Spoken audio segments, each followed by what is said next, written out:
ARTW stock analysis Tuesday and onwards. Am I buying? I'm covering all that in this short 1 minute video, so watch till the end. So just observing Art's Way Manufacturing stock, name of the day for sure. But yeah, it's like 50% up. Just observing this, I know it's going to be the last trading day of the year tomorrow, but that doesn't make it any different, and I'm not willing to trade on stuff like that. Purely just observing ARTW. I haven't made videos on this thing before.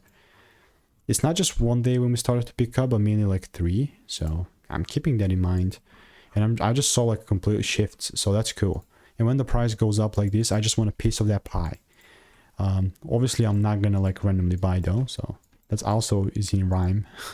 But the only thing that will make me buy is if I see like a 5-minute double break, and that's really about it. Like everything else is just pure noise really after. So that's how ARTW looks like. So I'm just gonna do this. In the meantime, all I keep doing is just really keep waiting. So yeah, that's about it. My bad. So let me know what is your opinion on this, and if you want to make more money trading in a simple and only way, click the first link in the description. It's a free newsletter.